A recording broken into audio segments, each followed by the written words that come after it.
Have you ever heard someone say something that's so outlandish that you kind of just dismiss it immediately? Well, that's what I initially thought when I first found about these NFL myths, but then I realized something, and maybe you will too as you watch, but like for damn near all of these myths, you gotta ask yourself the question. There's no way anyone could even get creative enough to make up some of these myths even if they tried. So although these NFL myths may sound insane, because they are, but maybe, just maybe, they're so crazy that they just have to be true. So we're gonna start with a story that is absolutely off the walls, but still in character for this person to say the least. This is Lawrence Taylor. You probably know him for doing the whole football thing pretty well, among other things, which is important to know for this myth, as before games and practices, it was pretty common for Lawrence Taylor to show up completely hungover and wasted, but that somehow didn't seem to affect his play on the field. Anyway, it's been pretty much confirmed that during his playing days, Lawrence Taylor would not only have his own hookers and copious amount of drugs before games, but he would actually purposely send hookers and cocaine to opposing players in order to gain a competitive advantage. Now, the part about sending opponents hookers and stuff like that is completely just speculation, but there seems to be pretty damning evidence that this actually happened. In an interview a while back, LT said that he would mainly send prostitutes to opposing running backs, and he told the women to not let them back down. He literally said every time the opposing players sit there and tell you, oh, we gotta get some sleep, that's when the party really starts. Okay, that is just pure evil. But what makes this a myth rather than just a fact is that there is no proof from opposing running backs that they actually were persuaded by women, and even if they were, whether it actually affected their play or not, or was sent by LT in the first place. But nevertheless, players nowadays don't have these situations anymore, probably for the best.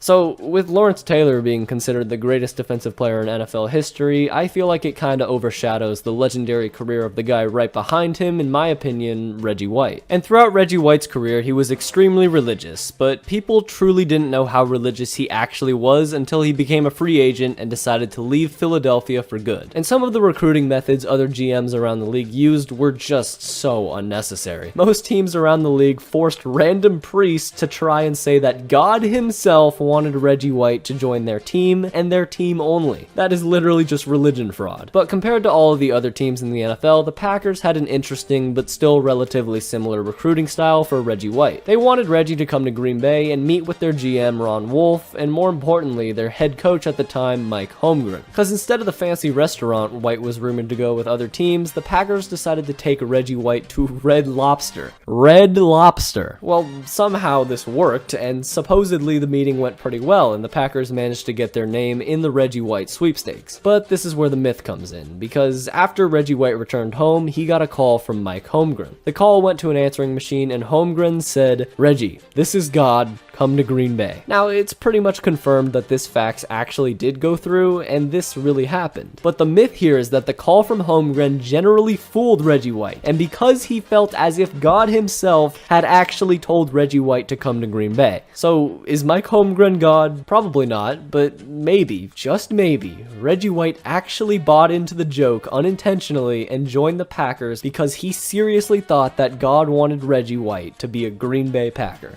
Now, this next potential myth is literally so hilariously crazy that you couldn't even make this shit up in your wildest imagination. So, this is Larry Izzo, and he was a pretty good player for most of his career, making 3 Pro Bowls and winning just as many Super Bowls with the Pats in the 2000s. But he was really just another glue guy for that Patriots dynasty, and for his play on the field, nothing really truly stuck out. Well, here's where the myth comes in, as during a real NFL football game where there are literally fans, cameras, and people watching these players at all times, Larry Izzo decides to take a literal shit on the sideline and gets away with it. Like, that's actually ridiculously impressive if he actually did do that. And then after the game ended, supposedly, Bill Belichick gave Izzo the game ball purely because he got away with defecating during a game. So apparently, Larry Izzo himself is proud of this moment and is completely fine being known as the guy who shat on the sideline during a game. And he does have someone who will vouch that this actually happened, as Wes Welker said that he would be mad at me if I didn't say it happened. But the problem with this story is that there are no real images or footage to prove he actually shat on the sidelines, so unfortunately, this golden moment in NFL history will have to remain a myth, possibly forever.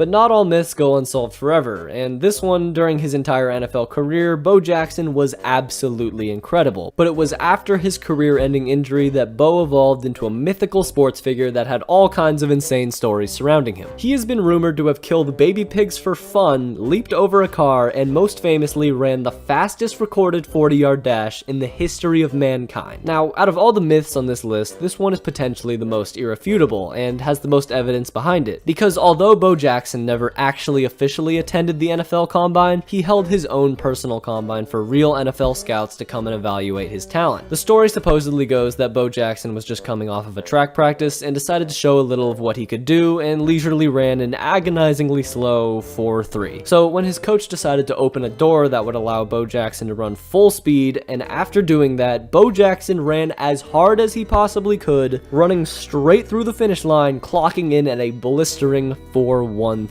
Now, the problem with this is that there are tons of other players around the league claiming they had an inhuman 40-yard dash time, but they also weren't officially tracked as well. So did Bo Jackson actually run a 4.13 40-yard dash? Well, it wouldn't be the craziest thing he ever did, but for now, it remains unclear whether this actually happened or not.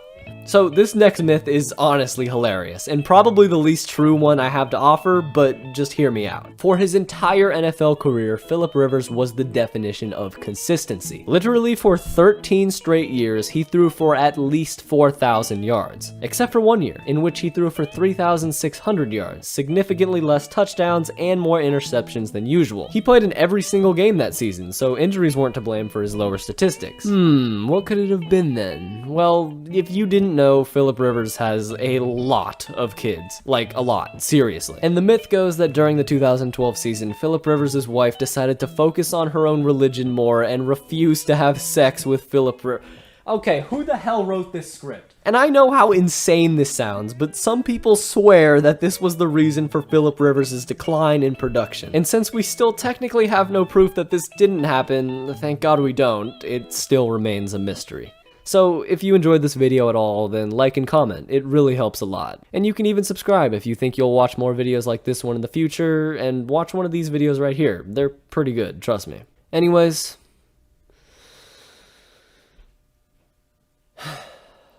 until next time.